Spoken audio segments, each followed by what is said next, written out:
Thank you everybody for coming, taking a little bit of your time this morning. And thank you Sam and Derek for setting up the second installment for Great Mornings in Boston. We're very excited that we keep this going. And briefly to introduce myself, my name is Rafael. I'm the design principal of Proud, co-founder, along with Dong Win, who's hiding somewhere in the corner over there.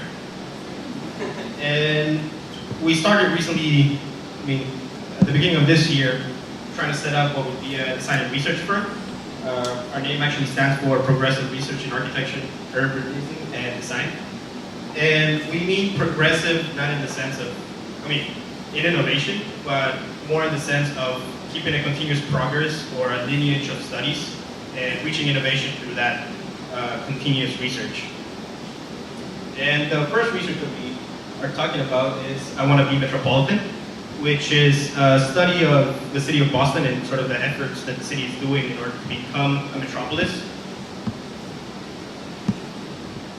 And the reason that we started this, again, throughout this whole year, we've been collecting articles that have been showing up in the New York Times, Buffalo Globe, and whatever. And there's a lot of criticism about where Boston stands today. There's also some good aspects of Boston, but there's criticism of, why do people come to Boston? What makes us stay here? What attracts people to Boston? And is Boston not being all that it should be, or has it reached its capacity? And we found this very interesting because ever since we begun, we've been finding more and more potentials for the city. We're actually ranked #1 in the world as a city of innovation for the second year in a row, which is an interesting fact. And that nature of innovation, it's in our own lineage. It's in our nature. The city has been known as the city of first ever since it was founded. I could go on and on. It's like the first public garden, the first public library, the first human flight. That's not the first flight, but it's a man dressed in a bird suit. So, still we're pretty innovative. And very some world-changing technologies. The first telephone was invented in Boston. Alexander Graham Bell was working in Boston. The first computer started in Boston as well. So, it goes back to the question, we're an innovative city, but what brings people to Boston? Most say that it's for education. We have 35 schools just within the administrative city of Boston. So are we just a big town, a big college town? Only that, of course, with 35 colleges as opposed to just one college town with one college. And we see it as, we could be a lot more, but in order to understand ourselves, we should understand where we stand among other cities around the world. For example, if we compare ourselves to Frankfurt, very similar in population. Paris is almost the same in size, and London is almost the exact density. And these are very interesting facts. If you've ever visited Paris, it's kind of a mind-boggling fact to think that the city of Paris is actually smaller than the administrative city, the land area of Boston. Well, yeah. And the density of London is exactly the same as the density of Boston. So shouldn't we be looking at models like that? These are big capital world cities, cosmopolitan cities, metropolitan cities. Shouldn't we be looking at these type of models that have similar size and conditions to Boston to help us grow? And more comparable to American cities, we should be looking at, Washington, San Francisco, Seattle, Chicago. San Francisco is almost the same size as Boston. Seattle, same population. Chicago, similar in density. And there's always that criticism. I don't know if it's Red Sox versus Yankees sort of thing, but there's always the criticism of, where do we stand compared to New York? I said we should be looking at more models, as I said, Paris, London, or other comparable cities. If we look at compared to New York, it's a totally different animal. There's no reason to compare an 8 million population city to 617,594 people city.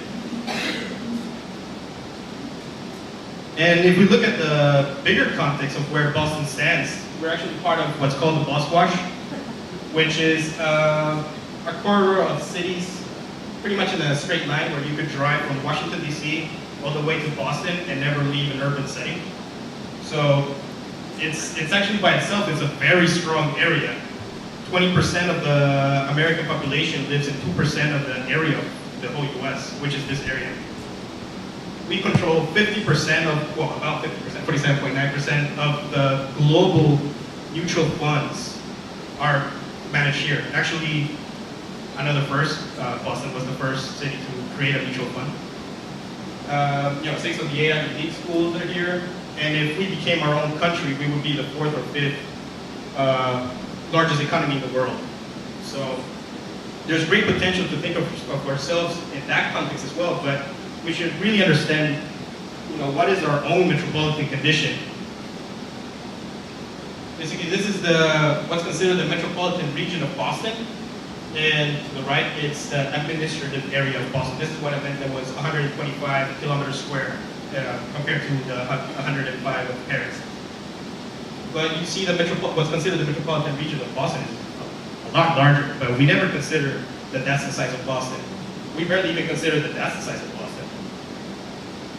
And Boston actually started as a 12 kilometer square city. And in a matter of 100 years, we grew to 125 kilometers from, it was 12 kilometers in 1822. 12 kilometers square.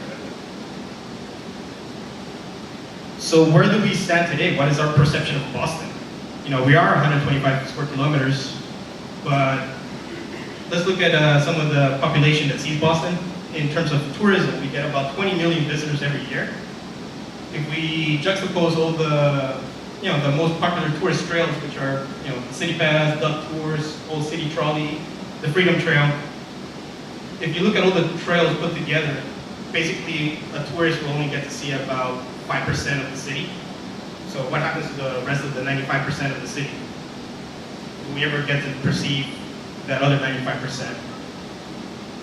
And then also in terms of our own population, which again, 617,594 people, about a quarter of those are students, which also only get to see a certain part of Boston related to where their universities are, where their campuses are, which is mostly, again, it's a very concentrated area of Boston. They never get to see what's out there or the rest of Boston.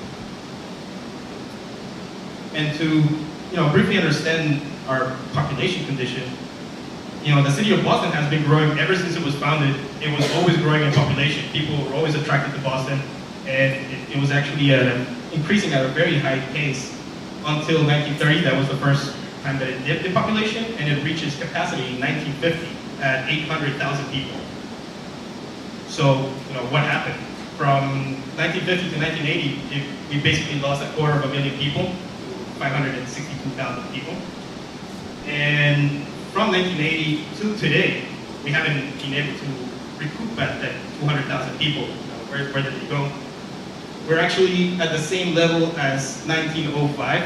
So basically it's taken us 30 years to gain what they did in 5 years, in the 1900s. What was so attractive then? Why haven't we increased the population now? But where did they go?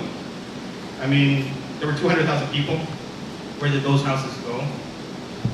If we look at a metropolitan region area density map, we see that actually they have gone to the metropolitan area. The density of Boston is actually pretty high in its suburbs. We can see neighboring cities like Quincy, Waltham, Malden, Revere.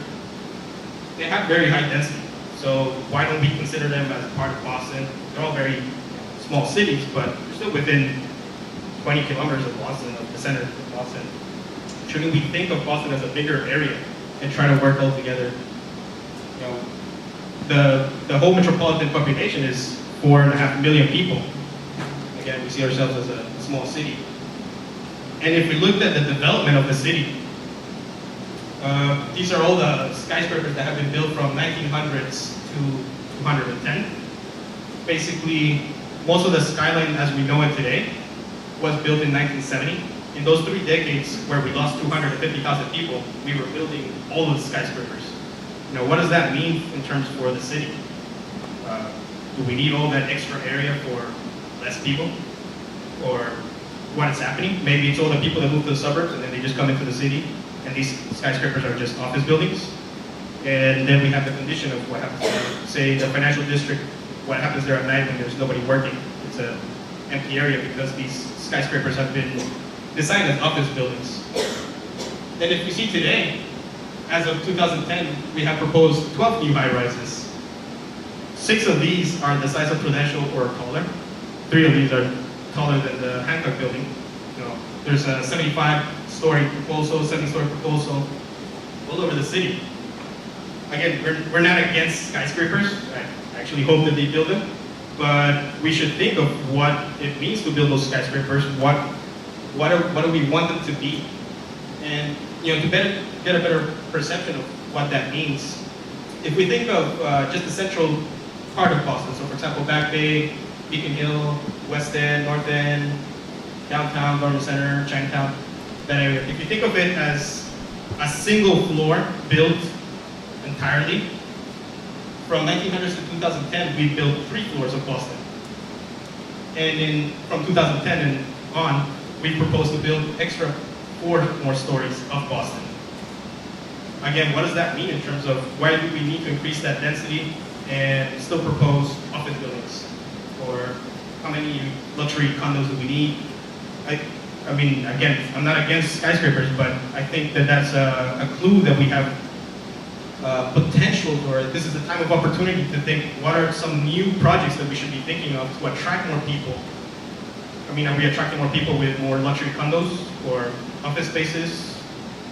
Could be, but there's a potential for other stuff. And we can think of what it means for these mega projects to connect to the metropolis, connect the higher nature of Boston. And we can think of different type of buildings as well that start connecting the neighborhood. So for example, you think of a regular skyscraper as opposed to a horizontal skyscraper that starts connecting neighborhoods.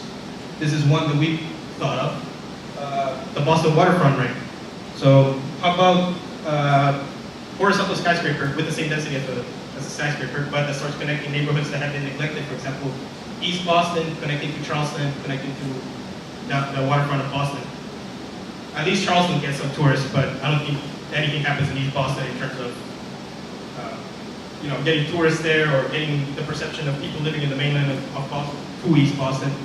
So at least we start connecting all these neighborhoods, injecting some activity into the waterfront and seeing if we can revitalize those neighborhoods. In the same fashion, how about civic buildings? Do we still need to think of those singular catalyst projects? They were hoping that the ICA would be the catalyst for South Boston. Along with the Design Museum Boston, we were thinking of a new typology of building. And maybe, we came up with a traveling museum idea. So, how about making a museum that can move along all of Boston and carry that information, through all the neighborhoods. They can do impromptu exhibitions in different areas, showcase their, what's happening in Boston all around, and start connecting. But can we think even bigger? What's the actual potential of Boston? Have we already thought of making a Boston Expo, a World Expo in Boston? Or do you think is that far-fetched? I mean, we get 20 million visitors every year. World Expo gets about 20 million in average. I mean, 25, 23, 20 million. You can't compare to the Chinese World Expo because that's a different animal. But still, for the most part, European expos, they get about 20 million visitors a year. Well, 6 months, but we could do it. And if you look in terms of area, the area of an expo is half a square kilometer, 1 square kilometer. Again, the Shanghai Expo is insane, but still it's very comparable to the central area of Boston. And we can think of different models of expos where we can redistribute the area. Instead of concentrating one single area and creating sort of like a theme park, how about we do an expo off the city, actually expose the city to the world, break down the area into different neighborhoods of around the world, and that way each pavilion will be activating different neighborhoods. This is one pavilion that we proposed for the West End neighborhood with that intention. Breaking down pavilions of different types along the whole city, and then you can showcase different cultural aspects of each neighborhood. Again, the expo would become a Boston expo. We're exposing Boston as opposed to just creating a theme park in some area of Boston. Can we think even bigger? Are we an Olympic city? Have we ever been considered as an Olympic city? Is there a potential of being an Olympic city? Why not? Again, 1970s, those 3 decades when we lost 200,000 people, we had the capacity to support them. We had, Logan was number 2 in all of America as an international terminal after New York. But again, we had the infrastructure to support that. They still have number 19 now, but still it's very strong. The MBTA was formed in 1964, again with the idea of expanding the infrastructure of Boston public transportation to support those 800,000 people. And again, going back to the notion that we are a college town, maybe, but we have Olympic facilities with all of these universities. They're not Olympic quality facilities, but they have Olympic size facilities. We have Olympic pools, we have Olympic tracks, and we have 35 universities within Boston. Couldn't we just use those facilities as Olympic facilities, using the whole city as a Olympic campus? If it's done during the summer, all the students are out. We can use all the dorms as Olympic villages. The Beijing Olympics was 11,000 athletes. The Boston Marathon is 26,000 athletes. So, is it that far-fetched to think of ourselves as an Olympic city? So I think now we're in a time where we see a lot of potential in Boston, and we should think of ourselves, what's the role of a designer in Boston? Can we come up with different proposals, be it in each field? Again, we are in the architecture field, so that's how we operate, but there are potentials in the industrial design, graphic design, web design. In every capacity, if you just start analyzing what the city of Boston has been doing throughout these centuries, we can see that we are a city of innovation. We are a city that can provide a lot more. So what is our role as professionals? And with that, I leave it to you guys. Thank you.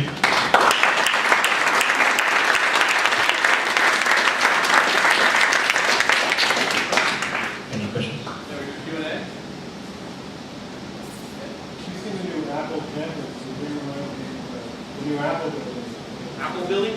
Yeah, they're supposed to donate office space. No, I'm not sure. Where is that? California. Well, then it's proposed. No. What about Hold on. is the boats going to be costing your paying for the shipping costs? I mean, again, it's not of having solved all the issues, but it's more of putting things out there that we should be thinking of other stuff.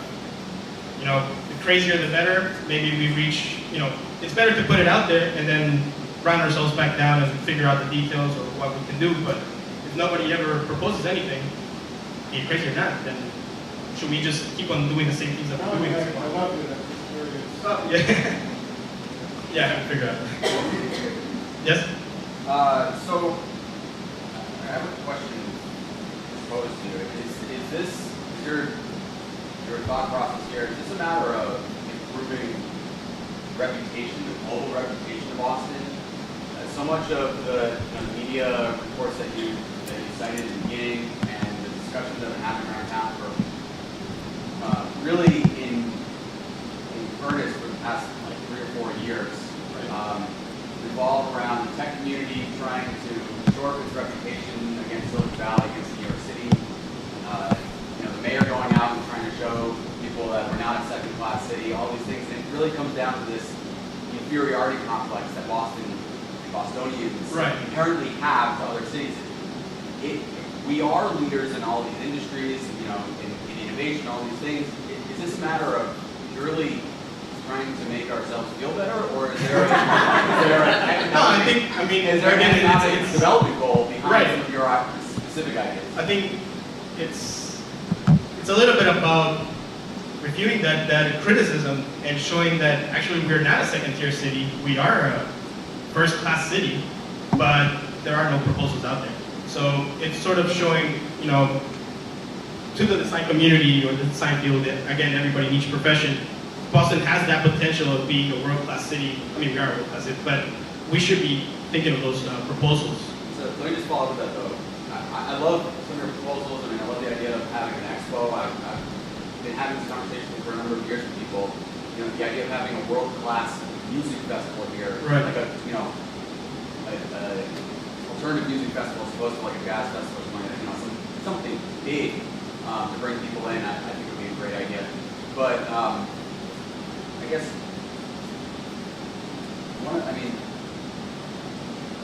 how come people don't perceive Boston, in your mind, how come people don't perceive Boston as a world-class city, despite the fact that we do all these things? Are world-class cities, in your mind, that only defined by major global events, festivals, things like of that nature?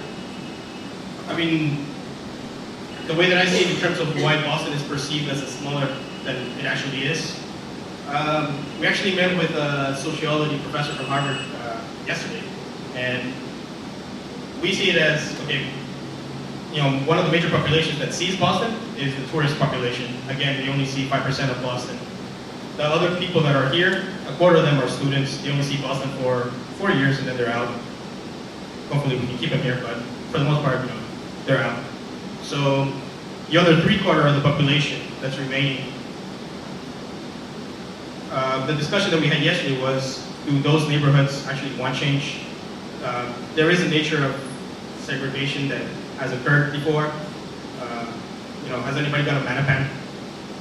No? Okay. Has anybody gone to Hyde Park? That's a better turnaround. But yeah, exactly. Like, not even ourselves. Do we hang out in Hyde Park? Manapan? Four Corners? No? There's also a neighborhood thing that happens in Boston that we should be thinking of how to, what are some potential projects that we can be doing to activate those sectors or bring people out there. Dorchester has been changing a lot. A lot of headquarters are moving there. So, there are potentials of activating these other cities. So some of it is a social aspect that we have in ourselves. But I urge that we think of what are those potentials and come up with proposals of how to expand the view of Boston, because if not, we're still isolated to the tourist population and student population. Yeah, I just want to build on that problem because one of the things that I observed one of the things I observed that is kind of unique to Boston is the fact that there's a very clear division between what is purpose, intent of student population, financial services, healthcare, and all that, and then it's kind of this firewall between that and people who just say as part of the deal. And I wonder if because we're so successful in all this commercial attractive element, that if the victims of our own success cannot become much more affordable place where we thrive in a much more organic way, like Berlin is doing right now. Yeah, Boston also has a nature, again, we're an innovative city, but we have all those schools. I actually went to a lecture that was, are the schools the next sort of Medici family? Are the universities in Boston the next sponsors or patrons of whatever, the arts, design, architecture? What is the role of a university in a city? How do they see themselves as a public institution or a private institution? What does that mean in terms of opening the facilities to the rest of Boston? So I think since a quarter of the population is student population, maybe that's a good point, that we should be looking at what the universities are doing and what are the potential that the universities can take towards expanding the vision of Boston. Harvard is expanding its whole campus to Allston for development reasons, money reasons, but again, what is their role in the city? Are there any other potentials we can do? Yeah, so kind of back to what you were talking about as far as different parts of the cities being kind of closed off from everybody else. And I love the idea of having the expos and everything, but one problem I see is just the idea of, how are people going to get to these different parts? Like transportation, I know even now. We have one of the best public systems in America. We have the first public system in America. There you go, another first. Right, but I mean, there are only certain areas of Boston you can easily get to, and the team. Have you tried the bus? Going to Bus. But I mean, those are technical stuff that can be resolved. We have resolved them in the past. I don't think transportation is an issue. I mean, transportation is an issue for every city, but they'll figure out how to accommodate their expos. So, I mean, again, universities have even their own public transportation. Can we use their little shuttles that they have all around the city? I mean, there are solutions there, and we can think of different proposals. Yes.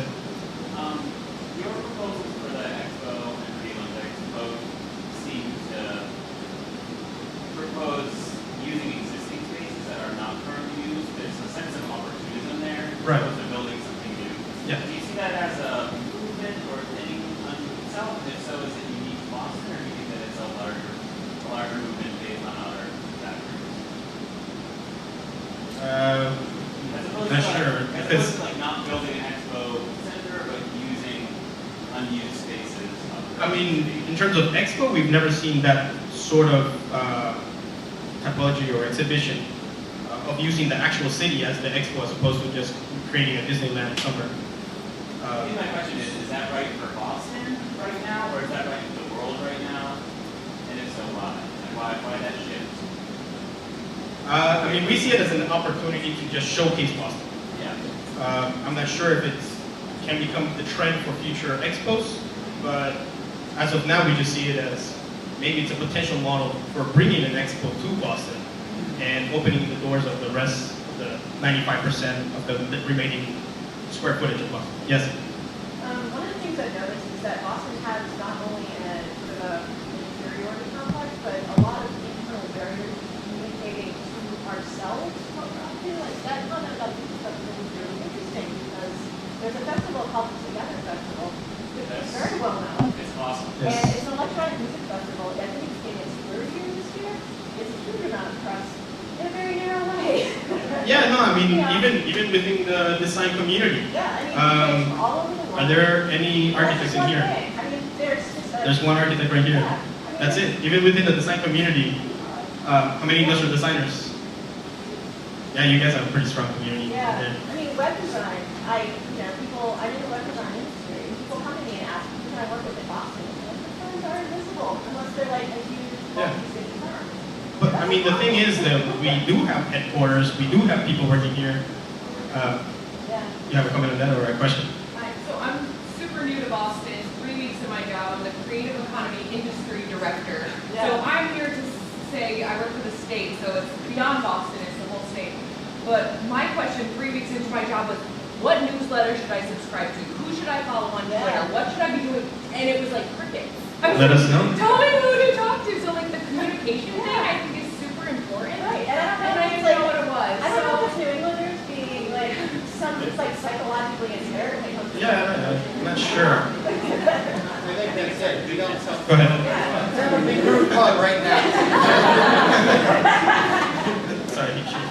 I think one way that Boston differs from a lot of the metropolitan cities that we put up earlier is that we don't have a very large vibrant immigrant community like you see in New York, like you see in New York. I mean, we do, but they're all segregated in different neighborhoods. Our perhaps not visible, but I think it does play out in the population graph in Boston that you showed, where at the turn of the century, there was Yeah, I mean, actually, in that, I think it was 1950s or 1970s, we were considered the most racist city in America. So, Yeah, right, but all I'm saying is that perhaps instead of focusing on events that we can create here in Boston to attract tourists for just a day or a week, should we instead focus on creating economic incentives to bring more people into the city and then wait? Because, I mean, these are the people that live in the city.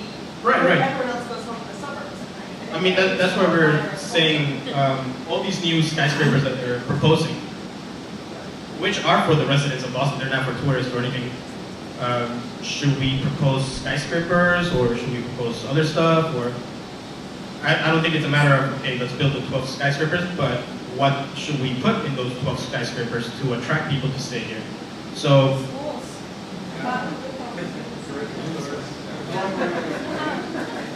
So I've sort of come and lived in Boston for a while and went away for a while and came back. And I think Boston's often perceived as sort of intellectual snobs in a lot of ways. And I think that because of that, we kind of stay in the sort of academic mindset and that kind of hesitation of making things I mean, real. It's not, we don't have that cool power that maybe New York Again, and we're- LA have.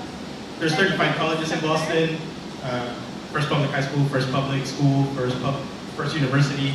Yeah. We have that in us. So, is that bad, or is that, I mean, if we have 35 institutions supporting jobs and everything, is that an extra opportunity in terms of the, I mean, I think that's why we have that innovation culture in us, because we are so academic. We have been able to, actually the city has been able to reinvent itself throughout the decades and be number one in various points. For example, first what was the first one? Never mind, but the second one was the mill industry. And after the mill industry, after that industry failed, then we moved to another industry.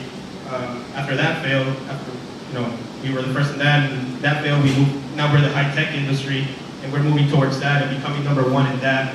So having academia here attracts those companies, attracts investors, attracts people, attracts more students. Hopefully we can attract them to stay here. But I mean, I see it as a something that doesn't happen anywhere else in the world, and we should take advantage. I don't think there's any other city It's with not this a bad amount of thing. I think density. it just makes us intellectually intimidating. What was that? Intellectually intimidating. Intellectually intimidated. Oh, That's Okay. I don't know. It's kind of a question. I don't know. I would say that one thing is Boston is, I would actually say that we actually have, Boston has significant immigration, has tremendous student flows, which has driven the population to 620,000. Whatever.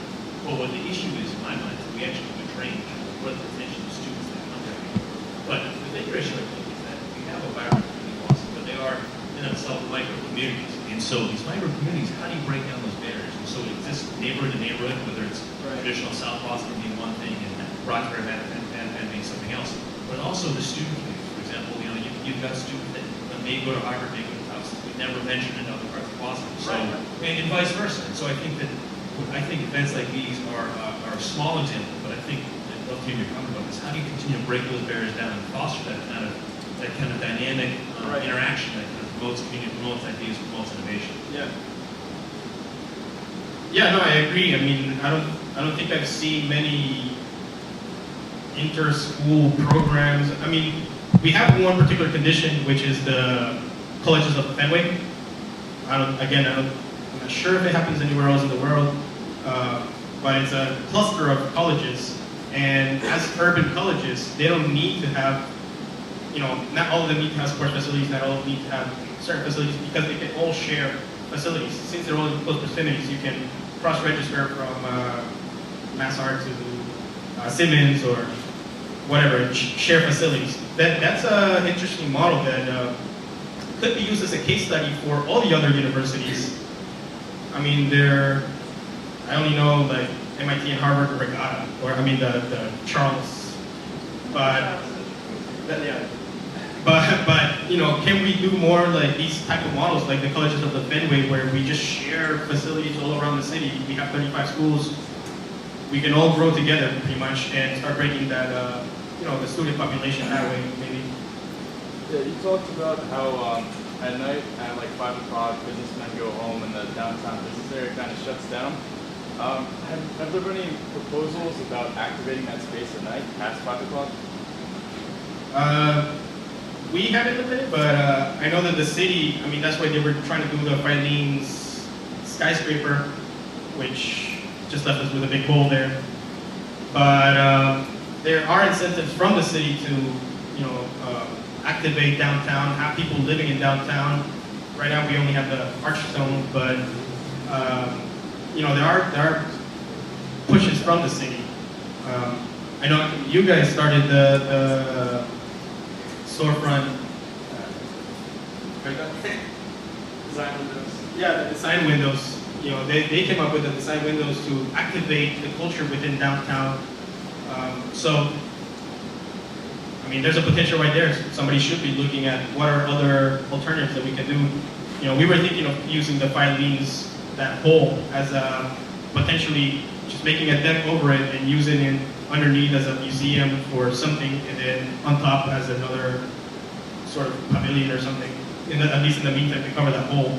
So, I mean, there's potential there, and I think there's potential all over the city of cases like that where we can look at, okay, so what can we do here? What can we propose here? Could we use it for festival or something? I don't know. I'm from Boston natively, and for like 8 years. Came back 3 years ago, and tried to yell. Came back 3 years ago. Spent the first year, I think, a lot like you, trying to figure out what's going on.